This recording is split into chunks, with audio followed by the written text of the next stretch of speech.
It's not a bird, it's not a plane, it's Superhero Slate. It's a weekly podcast where we talk about everything that's great.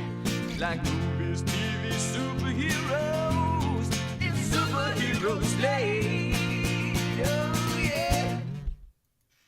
Hello, everyone, and welcome to Superhero Slate, the show where we run down the latest superhero entertainment news. We love TV, movies, and superheroes, so let's talk it all out. My name is Chris. And my name is Mike. And this week we're getting ready for the holiday season streaming shows. I was looking for some really solid alliteration here when I was typing this out today. And it worked out because we're starting with Star Wars Skeleton Crew coming out on Tuesday. We've got DC's Creature Commandos coming out on Friday. Amazon's Secret Level series releasing within a week of this, so not necessarily right now, but we're going to talk about it because I think this has slipped under a lot of people's radars, Mike. I even think yours until this week as well, and more. Yeah, on top of that, the Thanksgiving box office is wrapping up as we're talking, and everything that we talked about has nothing to do specifically with any of the two holidays coming up. We always talk about planes, trains, and automobiles the week before Thanksgiving, and then obviously once the holiday season in America runs around, especially Christmas here, it gets crazy. There's like 1,000 movies you can watch. There's a movie on Netflix right now called Hot Frosty. It's literally a snowman that comes to life, and he has like a six-pack. It's like a real human. Like the snowman melts, and there's like a jacked human underneath. It's the opposite very weird of that Michael Keaton one when he becomes a snowman. Yes, exactly. It's the opposite way. We actually... that's Jack Frost, and we actually watched that yesterday while we were decorating, and I appreciate the cheesiness of that Jack Frost because it's like partially puppet, but then just kind of like rough CG of what they could do at the time with the budget for like an animated snowman in real life. Though it's kind of charming in that way, but the whole time I was watching that movie, I was like, aren't we supposed to be calling him Michael Douglas now? Like, that's his real birth name, isn't it? Didn't he have like this whole thing where he's like, I'm far enough in my career now, you got to start calling me by my real name? I don't think he's changed. I've not seen him change out any of his screen credits or IMDb yet, but I think that was just more of like what is your real name? So I like the flex though. I mean, to be far enough along in your career, be like, no, I don't care. I don't care if there's another actor with the same name. We're both Michael Douglas, and you're gonna have to figure it out. Yeah. Yeah, I mean, he put in the time in the 80s and 90s, so he can do what he wants now, I guess. He's getting those residual checks coming right in. But, this week, Thanksgiving is a time when people go to the movies. We actually, I watched Planes, Trains, on Wheels twice, as I promised you I would. But then I was at my family, and I was like, oh, they're going to go into some other... My grandpa was watching this movie about this... Aaron Eckhart and his dog gets stolen, and he's like a police dog, and I'm like, what is this action? It's like John Wick, but the dog doesn't die, it's just alive the whole time. And I'm like, okay, it's great. But then we watched Planes, Trains, Automobiles. Then we go into the next movie they literally put on was Scrooged with Bill Murray from like the 80s, and I was like, my brother kept saying, is this Ghostbusters? Because it's Bill Murray and a bunch of ghosts running around. And I don't know if you've watched that recently, Mike. That movie, it's an interesting take on a Christmas Carol from the 80s. Oh, no, it's great. That was one of our classics growing up in our household. And there's a very kind of scary scene in it towards the end where Bill Murray is watching himself get burned alive. And then he's like, it cuts to where he's in the coffin and it's on fire. Yeah. So, like if you watch that a little too young, it freaks you out. So I still I can still watch the movie and I still really like it. But there is, once it kind of gets towards the back half of the movie, like a sense of dread does start to set in that I cannot get rid of. Yeah, and when I say the first ghost that shows up, the Marley, if you will, his coworker, it's like in the golf attire, and like a golf ball pops out of his like decayed skull. I'm like, oh, they really kind of leaned into some of the makeup and stylistic stuff back then. But then I just want to bring it because the third movie they put on, completely left field, Mike, Coneheads. I don't know if it was just a streaming service they were on because it wasn't like something I'm familiar with, but I was like, oh, we are literally just pulling movies out of a hat at this point to watch on Thanksgiving because I don't remember if I've ever seen Coneheads all the way through, and if I did, I couldn't tell you anything other than the fact of what they look like. right? At the end of the day. I would think it's been a long time since I've seen Coneheads. I would imagine the justification for that one airing is, if I recall correctly, I think the story follows the life of the Coneheads, or at least in a montage at some point in time. And given the shape of their heads, I would guess and bet at some point in time they are all wearing Santa hats and they fit perfectly snug around their heads. I did not. I have no idea if this is the case. I'm just guessing. So they're like, it yep, was, it's a Christmas movie. I'm going to go ahead and say it wasn't live. This was literally a streaming server. So someone selected this movie, Mike. Like, it's not like it was like, here's Christmas movies. So, well, maybe in their heart of hearts they knew that scene was coming. I don't know. It was the weirdest situation I've ever looked up. Of like, are we really watching Coneheads? Which is an SNL movie. It's a Lorne Michaels movie from the early '90s. So of course you get the cameos like David Spade and Adam Sandler and Sinbad, and I'm like, what is happening here? Why are we doing this? But the other thing we got to do this week, box office is blowing up. It's like one of the biggest Thanksgiving box offices in history, if not the biggest, I believe. With the I think it's getting the biggest title. Yeah, number one of all time. It's the trifecta of Gladiator 2, Wicked, and Moana 2 debuting. I think they said Moana 2 has now the biggest 5-day weekend for an animated film, passing Super Mario Brothers from couple years ago, and I was able to watch Moana 2, and we've talked about this. We're not here to talk about, we don't talk a lot about the Disney animated movies, obviously a superhero show, but we talked about the how Disney and Marvel and obviously Disney Animation here have like expanded. Like Moana 2 is supposed to be a series, coming to a movie. What would this look like, Mike? And I'm happy to report to you, there was, if no one had told me it was going to be a series, you would never know watching this movie at all. It is absolutely visually impressive throughout. Like they threw every dollar they had that they were going to do to make it visually impressive. The voice cast, the story feels just like the first one. Just obviously how Disney movies just again the same kind of thing again. The biggest ding I will give it is that there are songs in it, obviously, because Moana 1 had songs. I couldn't tell you a single song that was in this movie, Mike. Really, I think Lin-Manuel Miranda didn't come back for it. I saw a lot of articles like you can tell. I'm like, I don't remember a single song, so that would be my biggest ding on it. But other than that, you would never know this was going to be a Disney Plus streaming show the whole time. So I've heard similar kind of reviews of, if you've ever seen a sequel to a Disney animated movie, this is kind of what you're preparing yourself for. Not as good as the first one, but still, an okay time for the family. I've been underwhelmed by Frozen 2 in the past. If I'm kind of, trying to compare it to more modern Disney animated films. Yeah, I would say very similar to that. I couldn't tell you any of the songs from Frozen 2. I remember a couple scenes in it, but I don't remember any songs from that either. Nope, but I could tell you most of the songs from Frozen 1, even though I've seen it probably the least amount of time. So very fair comparison for us. Yeah. Well, I went ahead and I pulled up one of our favorite websites, The Numbers. I had to pull that up pulled as up well. I pulled up the movie comparison tool because I kind of wanted to see, because Disney's going for a hot streak this year. They are trying to post some impressive box office numbers.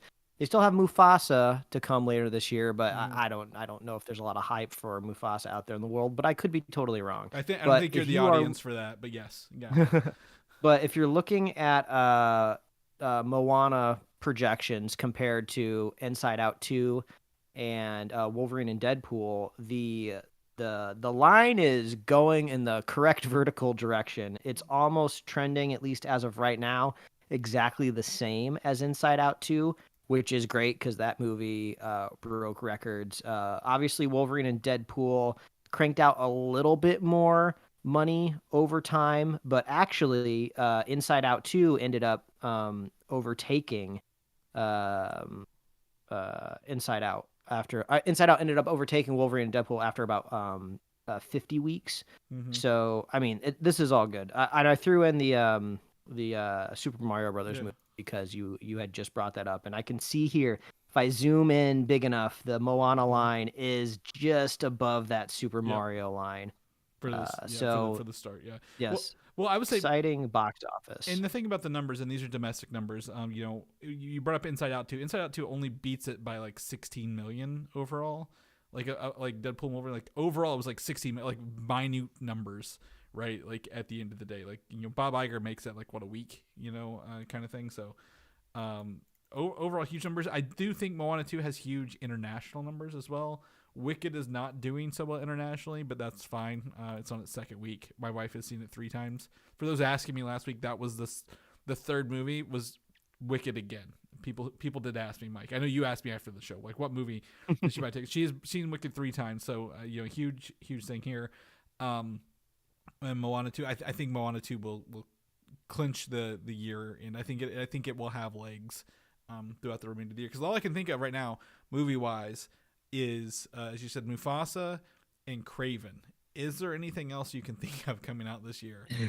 I had the unfortunate pleasure of watching a little bit of live broadcast television on Thanksgiving, which is the only time I pull up the live services, and saw a commercial for Craven that was a cross promotion with the NFL team, the Ravens, and one of the players was so excited for the movie Craven that he wanted to rename the team the Cravens. And I was like, how much did they pay to market the movie with this football team? Yeah.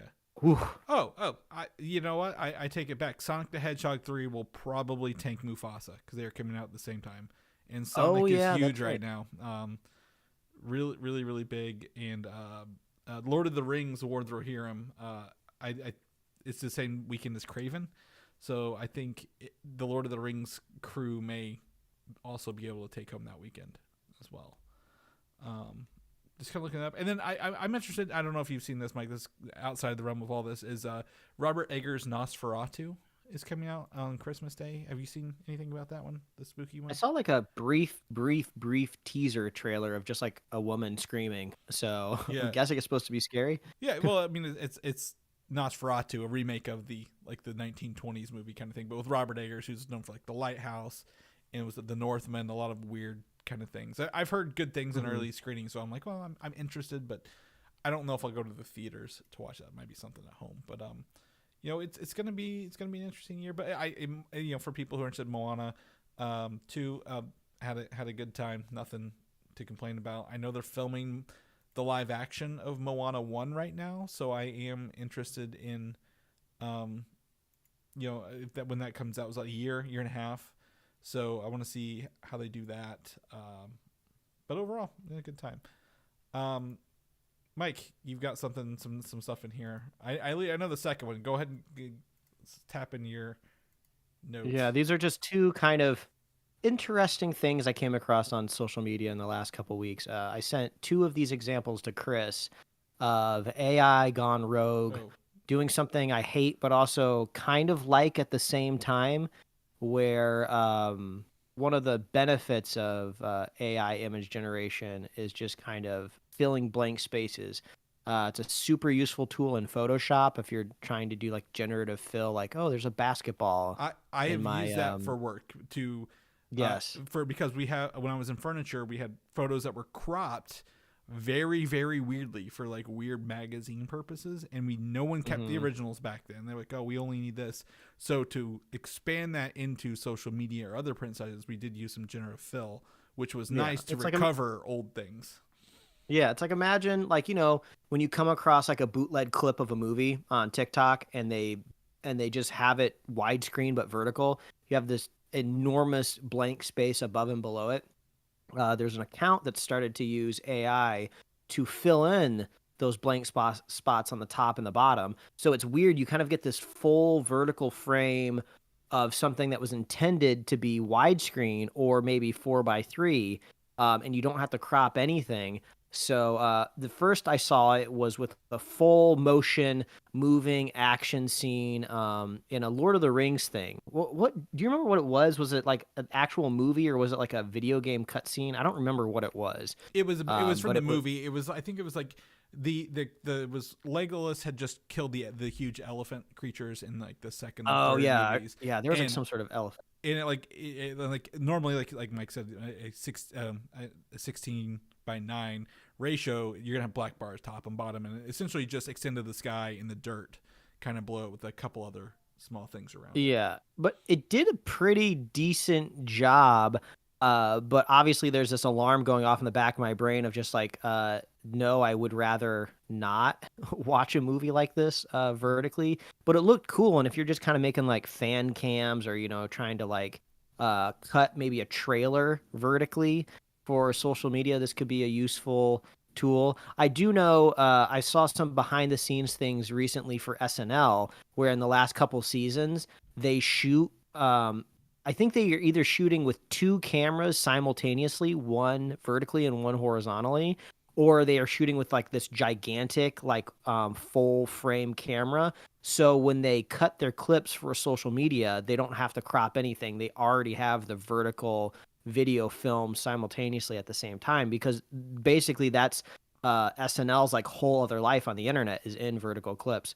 So I thought it was interesting, So, but the more aesthetically well, pleasing version of this is before you jump into that, I was gonna say I had a reminiscent thought unrelated to this over the weekend, but it brought up Quibi. This is exactly what Quibi was doing, was filming both ways. Remember, they were like, oh, you can turn your phone and watch it either way.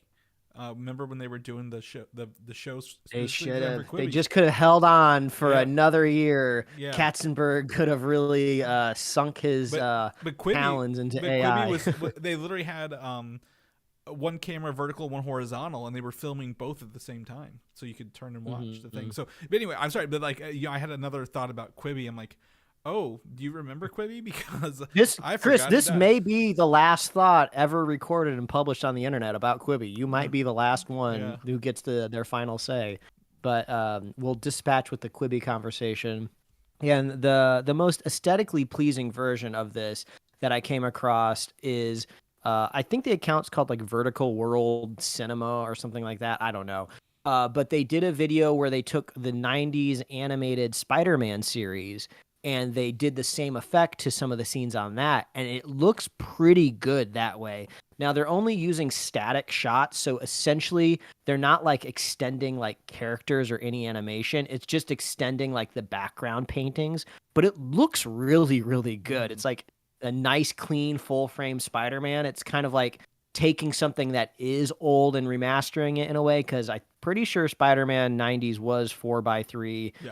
But it just I don't know, Chris, I sent it to you and you got a chance to look at it. Did you get any sort of satisfaction looking at a full vertical frame Spider-Man? I am 100% in the opposite corner, Mike. I love this stuff. I absolutely love it, because as someone who works a lot with editing and I edit video every week in the show, one of the things that I always struggle with social media was like, we have a 16 by 9 square. How do we fill in the backgrounds? Well, I just did that stupid zoom and blur effect behind everything, right? You see it everywhere. So zoom and blur, it's the easiest plugin you can do. But I like some of this stuff because to me, it's not disheartening. I don't want to watch the whole movie vertically. I agree with you. They don't need to do the whole movie vertically. 100%. But it is nice for social clips, memes, things like that, to have the full screen, to share some of that stuff and like, oh, look at this, and have the full screen be taken into effect rather than just the 4:3 or the 16 by 9. One of the best examples I've seen of it historically was Star Wars: A New Hope, where Obi-Wan is turning off the tractor beam, and he's like sliding around. So they extended that, much like Spider-Man. They didn't cut anything; they just extended the Death Star, the depth below and everything above, to make it look like full screen. So in small doses, I absolutely love this. I agree with you. I don't want to watch full films, but I love that there's the ability to do this and kind of add to it without really, you're not modifying the original content. You're just giving it, like, I guess, bonus features along the way in small doses.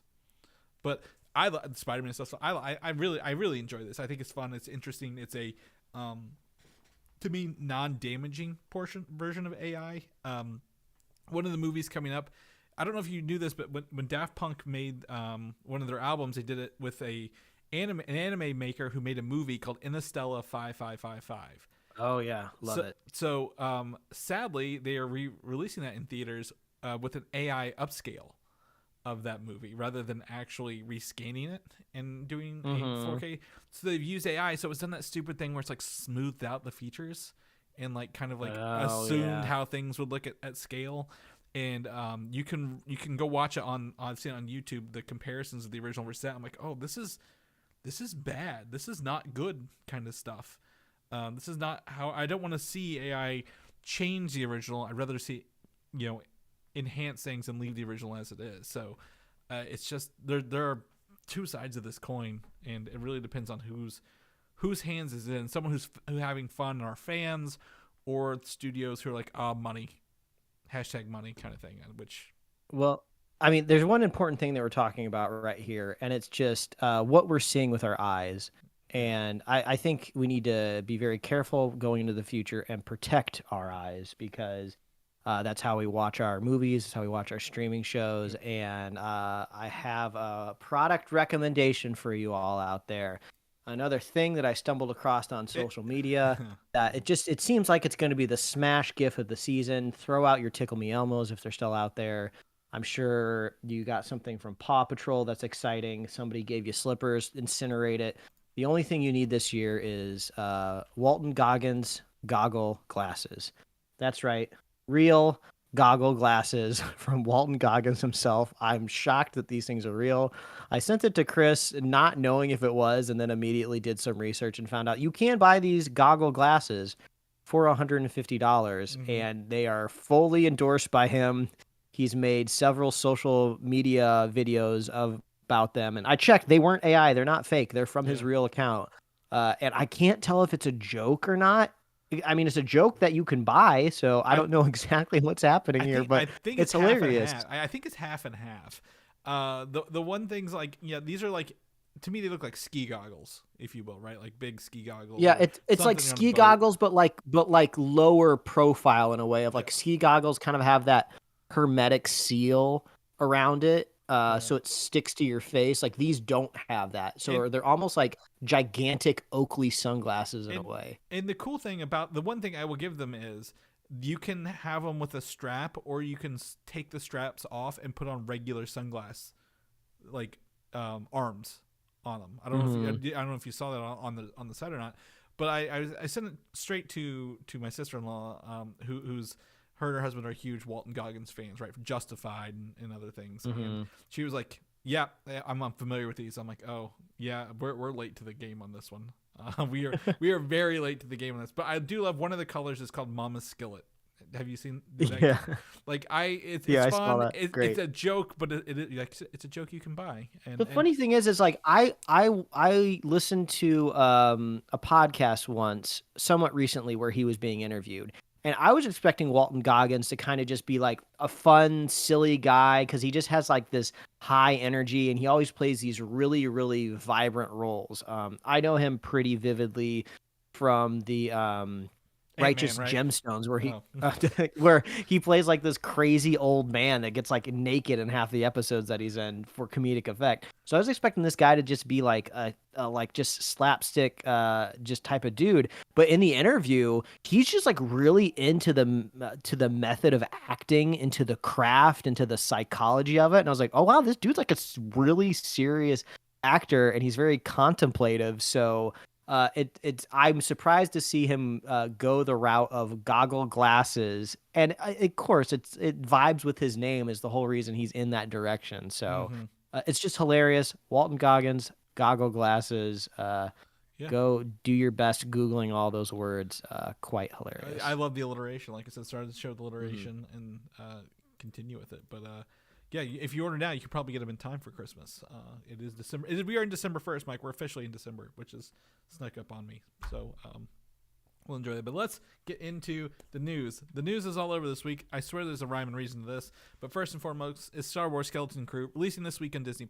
It's just your PSA. It will be coming on Tuesdays, starting with December 3rd at 9 p.m. Or maybe it was December. It said December 2nd on Google, so maybe it's Monday at 9 p.m., Mike. I'll have to look at this. But we are getting the first two episodes. You'll be able to watch them 9 p.m. Eastern, 6 p.m. your time. So this is great. This is going to be fun. A nice little nostalgic journey right through Star Wars. A fun little it's like a voyage. Like everyone's like the Goonies. That's the Goonies, or not the Lost Boys. What's the other one? Stand By Me kind of thing. In Star Wars. So really excited to see kind of what John Watts brings to the table. And what I didn't know, and there was a little bit of article on it this week because obviously they're doing the press for this release, is he pitched this like right after Spider-Man Homecoming. So like 2017, he's been ruminating on this idea with Star Wars. So that's great. It's had like 6 years of like production, like pre-production and ideation. So I feel like it doesn't feel rushed, right? At the end of the day, it feels like something he wanted to do. For that, are you going to be tuning in, Mike, to this on opening day? Are you gonna let I think so. We just finished binging and are now caught up with Silo on Apple Plus. So we're just like everybody else now, week by week. So we have evenings to fill after the little kiddo goes to bed. Yeah. So I'm down for Star Wars. And the Great British Baking Show is off, so you can. Yes, true. We've wrapped. Yes. Unrelated note, but related to that, I disagree with it entirely, and I don't know if I want to be watching next season, Mike. So we'll see if it continues. That's how upset I am with this. So we'll see. But in Star Wars news, I don't think it was this week. I think it was last week, but we kind of got slipped under the radar. Is Star Wars Visions got a season 3 confirmation for 2025? Hey, that's equal amount of Marvel What If. Yeah. And one of the cool things about season 3, so season 1 was Anime Studios, season 2 was Worldwide Studios. They went across the globe, different continents, different countries, pulled studios together. But season 3 is coming back to anime roots with studios, and such as one who like worked. We've talked about Cyberpunk Edgeruners. It's going to be doing one of the shows, one of the episodes, and some others, some returning from season 1. So they are coming back to the anime world with Star Wars Visions for season or volume 3, if you will. Down the road. I think they don't have a release date. I think this will probably be around Star Wars Day. You think next? Well, no. Yeah, I feel like that's Andor. Andor is starting Star Wars Day. Sorry, but continue. Oh, I was gonna say no. That's good because I feel like the last couple Star Wars days have kind of been a little like, oh, here's like the Bad Batch or something like that. It's always been like an animated season premiere and not like a big Star Wars live action show. But no, Andor season 2 is a great way to not kick it off.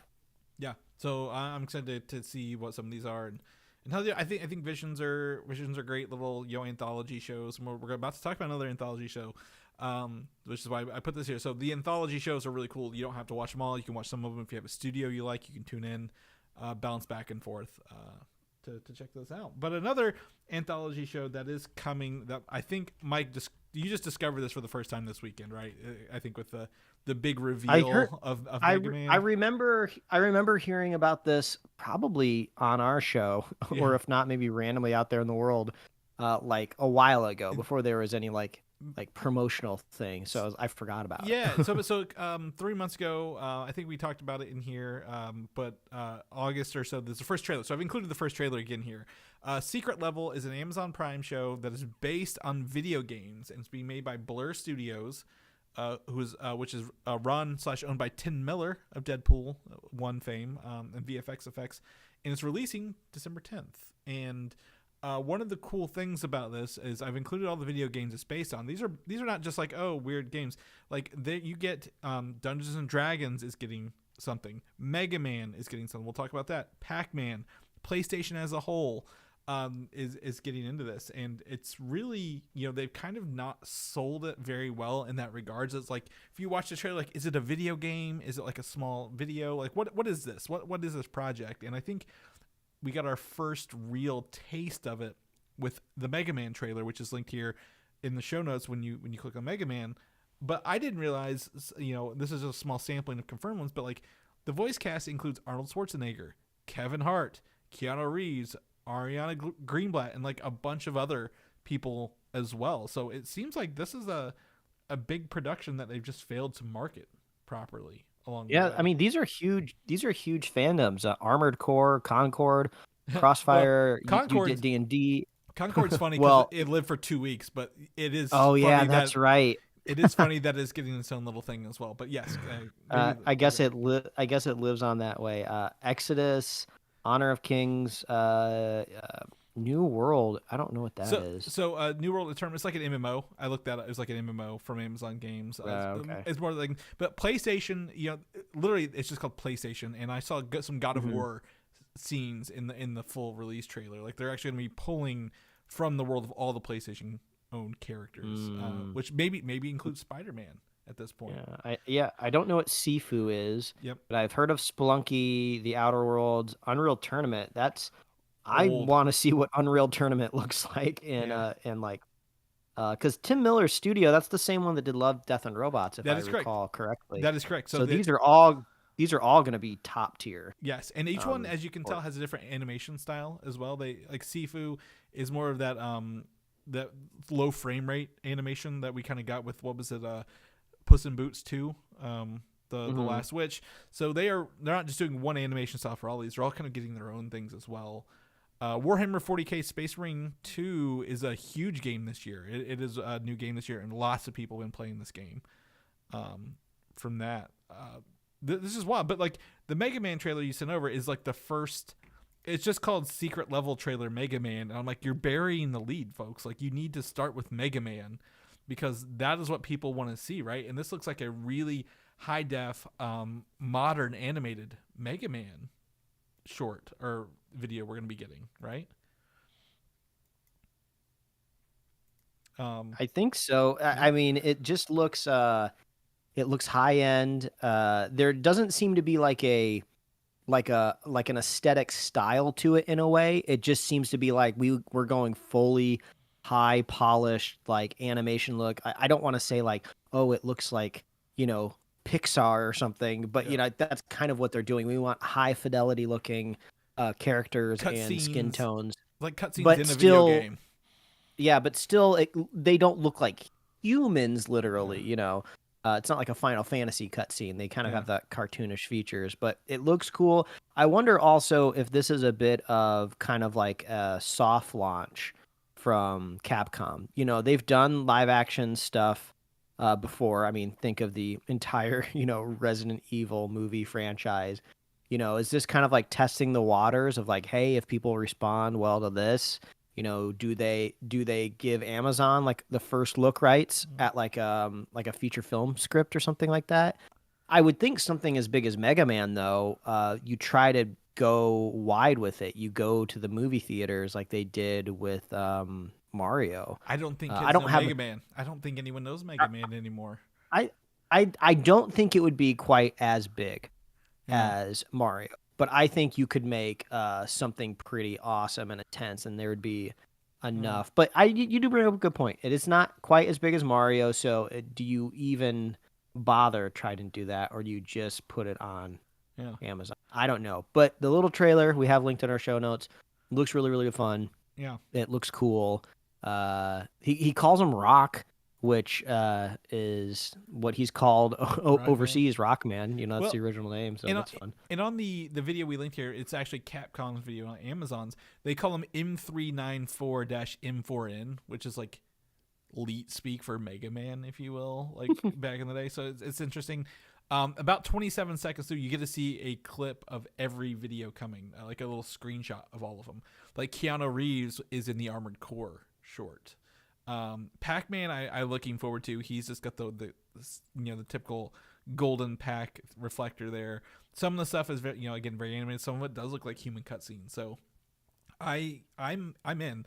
Now, Love, Death, and Robots, Mike, those are shorts as well, or were those full? Like, so like how long do you think those go ahead. Well, the lengths of the shorts all varied. Some shorts could be as quick as like a minute or two, and some could be longer. They could be like full, like 20-minute type of thing. So I think it just depends on what's being pitched. Okay, so that's one of the questions. Like I'm going to assume this anthology shows a lot like Love, Death, and Robots, where some will be short and some will be longer along the way. For that, but yeah, this is awesome. Amazon's dumping some money into some stuff. Obviously, Tim Miller, not necessarily. I'm honestly surprised this isn't a Netflix thing, right? With him and his work over there. So, really excited for this. Love to see kind of what they do with him. I think there's a lot of opportunities here, and looking forward to checking this out on December 12th, or not December 12th, December 10th. So 12/10, it'll be out. So book your calendars. The worst thing I hate about December, Mike, is my weekends are full. My weekends are always full. So I'm hoping to use that being dark at 3 p.m. to start watching these things earlier in the evening and have them done. Moving on to Marvel Rivals, you probably heard me wax poetically about Marvel Rivals earlier this year when they had the beta and the alpha, right? The Overwatch shooter. So this weekend, the game is coming out literally on December 6th, the end of this week. And they had a launch trailer featuring 5 more playable characters. So bringing 33 characters to this free-to-play game, but including Squirrel Girl, Iron Fist, Black Widow, Wolverine, and the combo character Cloak and Dagger, who are 2 people in one, but as a pair. Really, I've been really enjoying the art style for this game, Mike. I don't know if you've had a chance to kind of follow along how they've taken some unique looks. Yeah, the costuming is kind of cool too because everyone is kind of slightly armored in a way, or some of the proportions are just exaggerated. Like Wolverine has like this gigantic like puffy coat type of thing, but it's a style. It anchors it into its own world. I kept seeing headlines all weekend that Squirrel Girl is actually going to be voiced by the actress that was supposed to portray her in live action on that ABC TV show. Yeah, that never made it out of the pilot. So she gets to live again. Yeah. So one of the cool things about the with that obviously you see this, you get to see all their default skins. The whole thing is Doom from the regular world and Doom from Marvel's 2099 universe are vying for the control of the multiverse. So all these characters come in from different multiverses. That's why they all have different visual aesthetics kind of along the way. And really, since it's a free-to-play game, they're going to charge you for a battle pass and cosmetics. And the battle pass, when I previewed it during the beta and the alpha, is purely just cosmetics along the way, which is really cool. But one of the things they've been pushing on social, like these little 60-second clips, is all these, hey, do you remember Iron Spider-Man from, Infinity War? Do you remember, here's a Captain America, here's a Winter Soldier? Like they get their movie looks along the way. So people who are interested in that going to be can spend their money to take their character, like you said, and if you don't like Wolverine's puffy jacket, guess what? You're probably going to get a different outfit fairly early on that represents some of the other stuff. So I'm excited to play this. Obviously free-to-play games are huge for me. They've added a couple worlds, a couple levels, a bunch of characters I've never got to play as yet. So this is fun. And obviously, if you're interested, there is crossplay. So if you have a PlayStation, Xbox, or PC, you're not locked into that ecosystem. You can play with everybody else along the way. So even if you're not interested and you have one of those consoles, I recommend downloading it, trying it, see if it's for you. If it's not, you're not out any money. That's the beauty of this. So check out that launch trailer in the show notes and let us know if you're going to be playing, because I always tell people what my video game names are at the end of everything. So would love to play some rounds with people.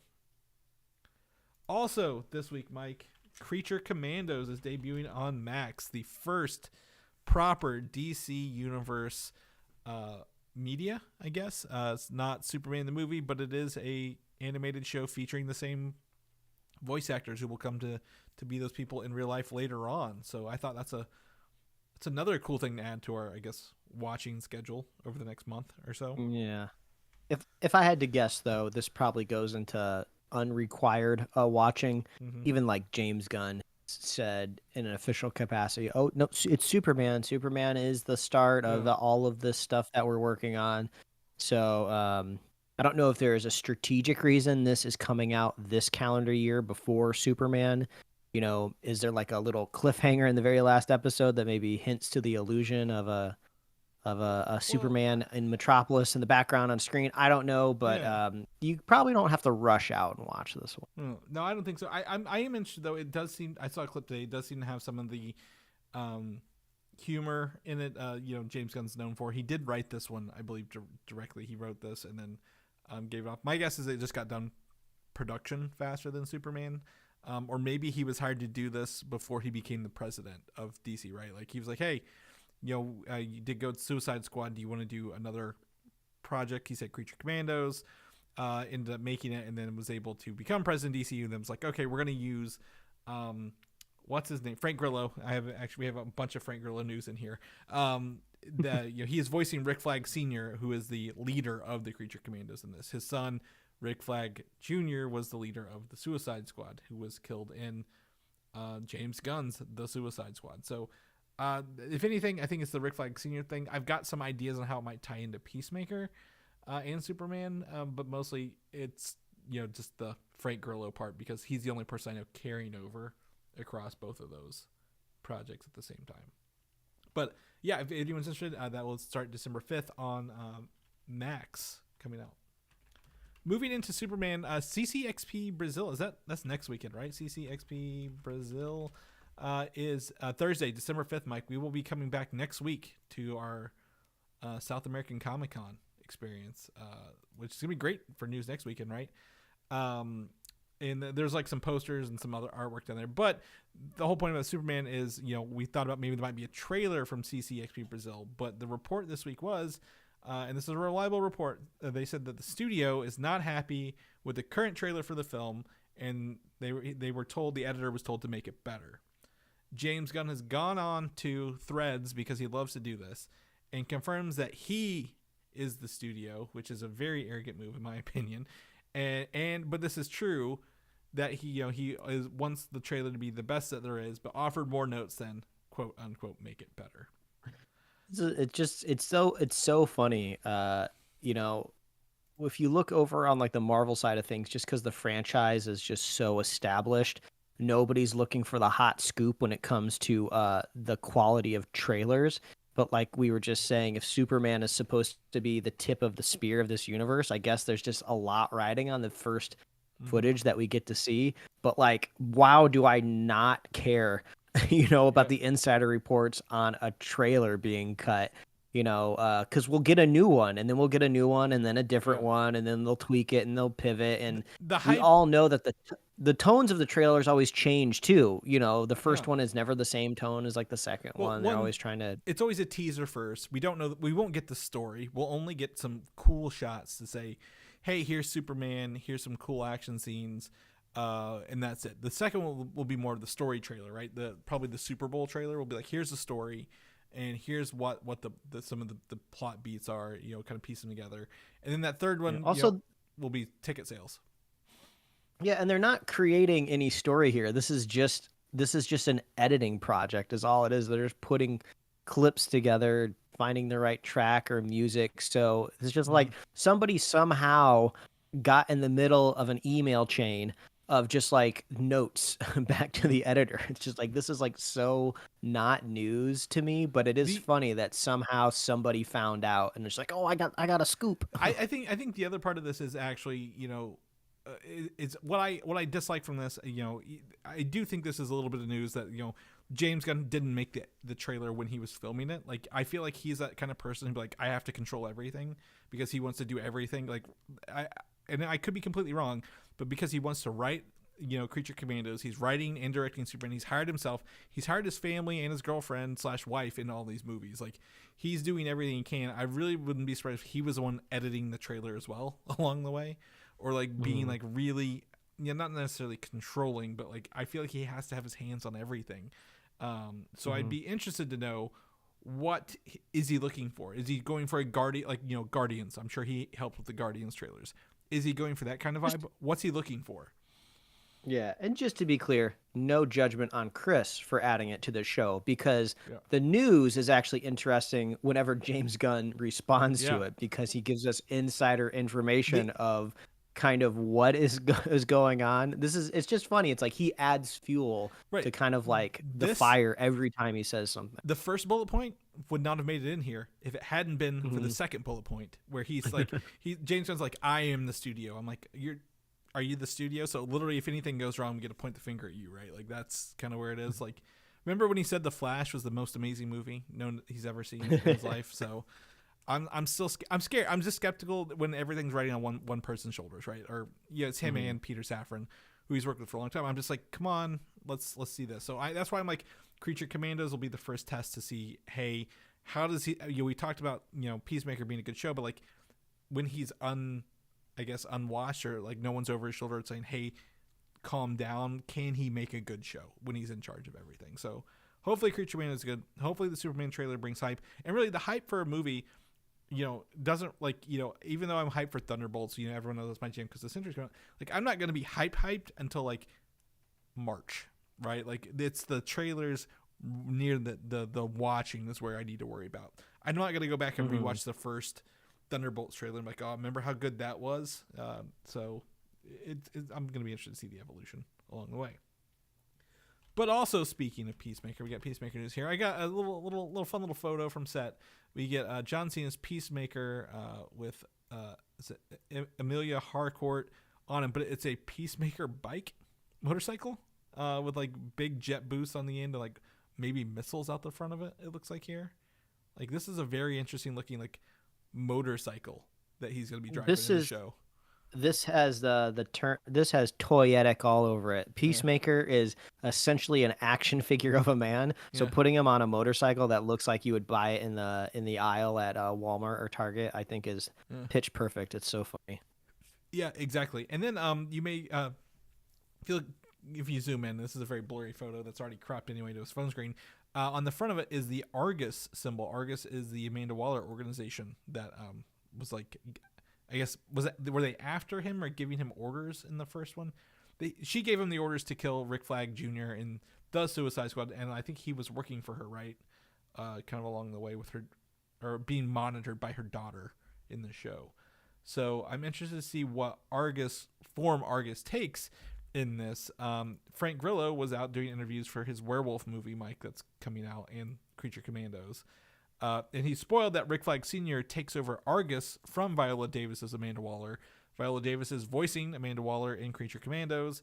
So will we see, the reason I brought this up with Creature Commandos, will we see Rick Flag Sr. take over Argus at the end of Creature Commandos? Like he's now in charge of this big organization. And I feel like Viola Davis is like, I have better things to do with my career than be in these random DC movies that have connected to about 4 different universes. So I'm gonna be out. So But what about her? She's got a show coming. She has that show Waller coming. Remember that James Gunn announced when he did the DC maybe announcements? It didn't leave a good taste. Maybe it didn't leave a good taste in her mouth. I don't know. I think she's a great actress. Nothing against her, but boy, you can only beat the same person over.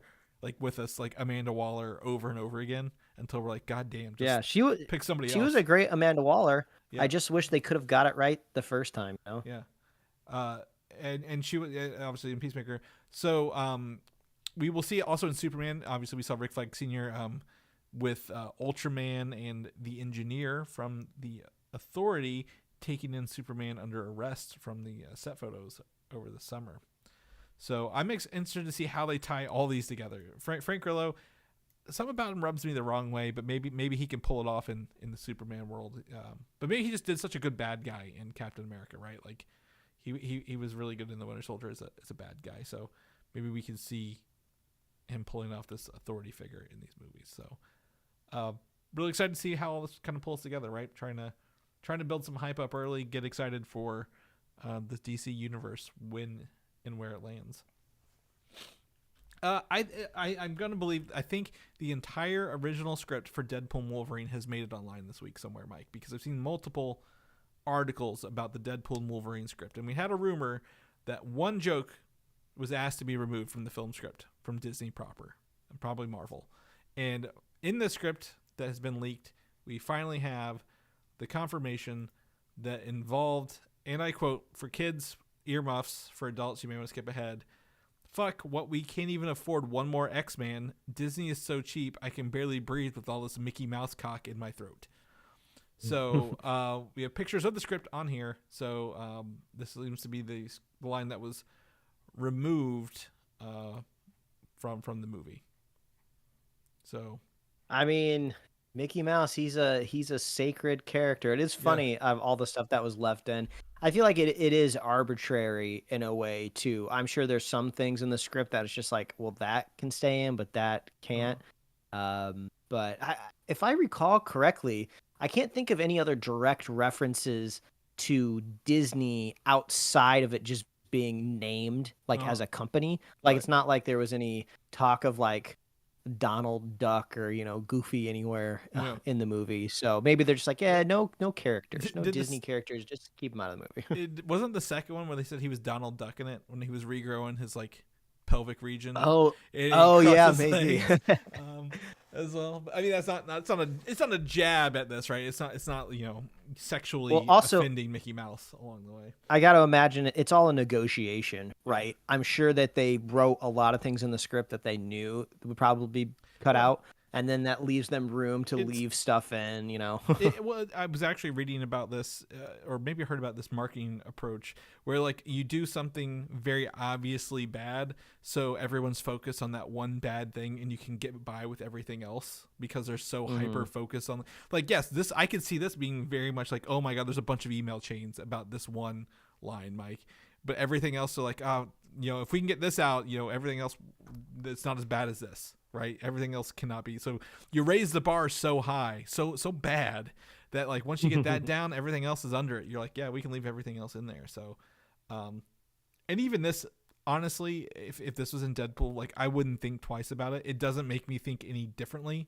of Mickey Mouse or Walt Disney, the Disneyland, Disney World as a whole. So this would have been fine. But I understand, like if you've got a brand, you gotta keep the happiest place on earth, except for if you want to go to see Universal's new theme park, which I told Mike at least another 24 commercials on yesterday, watching streaming services for that new Universal Land coming up. So moving on, Moon Knight, actually a character that is playable in Marvel Rivals. He was announced after the beta, so I haven't got to play him yet. Very excited to check that out. But Oscar Isaac's character is rumored to return in the upcoming Avengers movies, Doomsday and Secret Wars, and the Midnight Suns movie. I don't think this is surprising to anybody, but it is nice to know that we will see this character return with some screen time after his show, getting out of the Chapek era of Disney and back into Marvel proper era of Disney. Yeah. Also, I think it's safe to say nearly every character is going to return at some point in these last two Avengers movie. Yeah. I think that's the whole point. Everything's on the table. No, none of them are coming back, Mike. What are you talking about? Yeah, no, I think so as well. I think anytime someone does this, it's just to like, hey, we need an article with someone's name. Pick an actor who's in the news. Has Oscar Isaac been in anything lately that you can think of? That's what I was trying to think of. Like, is he got a movie coming out or a show? Again, obviously he's voicing Moon Knight in the upcoming What If, but I'm not counting that. Oh, Frankenstein. He's in the upcoming Frankenstein movie with Guillermo del Toro. Have you seen that yet? So yeah, the Frankenstein movie coming out with him in it. I'm pulling up his Wikipedia page to see where his save is. Do you remember when he played Apocalypse in X-Men? Do you think he's going to come back as Apocalypse? Yeah, bring him back. It's like a quick reference along the way. List of roles and rewards. I love that Wikipedia has this, but boy, it is hard to get like 3 pages deep with. So in here, Frankenstein is his next movie. He's also Spider-Man 2099 and Beyond the Spider-Verse. So whenever that comes back, as well. Just kind of look at What If. No, he's kind of on a down for a little bit. He's got some post-production roles, but anyway, Oscar Isaac, Moon Knight, character getting some comic book and video game light coming back eventually. Lastly, Mike, saving this for last because we've talked about this already. There's an on-set video for the upcoming Fantastic Four First Steps movie showing a mysterious hooded actor being brought onto set while they were filming in Spain. And yes, this is like the first time I'm seeing the footage. This is like the Zapruder film for me. I'm going frame by frame of like, okay, seems to be a man wearing extremely skinny jeans, which means definitely not a Gen Z actor. I don't think Tom Holland would be caught in this tight of denim. He is fashionable. He would let us know he's there on accident somehow, though. So yeah. The calves seem to be pretty small, so I don't think this actor is doing leg day. Skinny jeans. Those are some big feet. Those are some big shoes on skinny jeans. Yeah. I doubt this is it, but there was an image that you showed me where you can see like the chin. Yeah, it's the same one. And for some reason, my brain thought Tom Hardy. I don't know why, and I don't think Venom would be in this movie, but I don't know. For some reason, I couldn't get Tom Hardy out of my brain when I saw it. Yeah, no, that's weird. So the video's here, and then later on, Pedro Pascal shared the rap party was after this. So this person was like obviously last days, and it's got another person on there, but he's put a crown over their head and a blurred face over them. You can kind of make out some of the chin on here and a little bit of the ear and hair on the left-hand side. A lot of people are saying Robert Downey Jr. They're like, obviously they're going to put Doom in here. They saved him for the last few days. I'm like, this movie doesn't come out till June. They could film Robert Downey Jr.'s scenes while they're filming Doomsday next year, right? Like, they don't have to do it now. They could literally do it during the next film and no one would know the difference along the way. But in front of him is a Peroni glass, which is a beer. Robert Downey Jr. has been sober for over 10 years. So unless that's water in that glass, which I don't think it is, it's probably not Robert Downey Jr. Simply because of the sobriety. Yeah.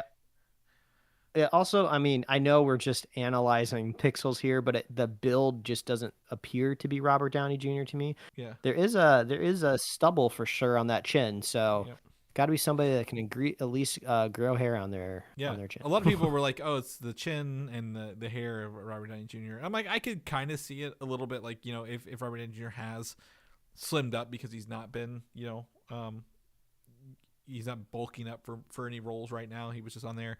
Could see that. A lot of people seem to think it might be Ian Grufford, who was the original Mr. Fantastic from 2003-4. Oh, maybe. Like this could be a Council of Reeds like in credit scene kind of thing instead. Mm-hmm. So it could be like. I mean, I just Googled him, and the very first image you get is a like a little chin strap with some hair, and there's one here that has some salt and pepper in it as well. So, and he has a slender build similar to the Bigfoot footage that we were looking at a minute ago. So yeah, I can see it. Yeah, absolutely. And he kind of, I think if you grew his hair out, it would fit into this a little bit.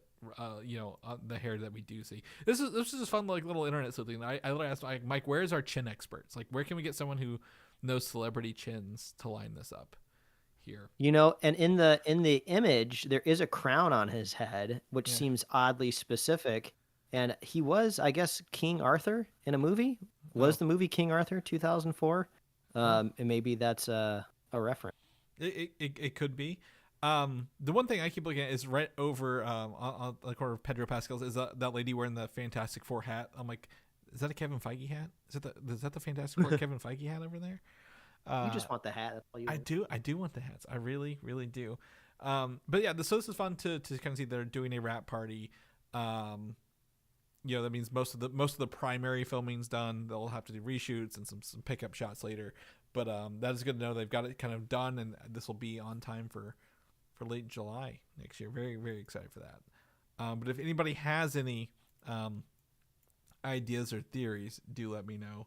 I would love to see. I'm gonna keep looking at this, but like, you know, someone said on the video, can't wait for internet nerds to find the actor from the jeans and the leg. I'm like, yep, we are part of that crew along the way.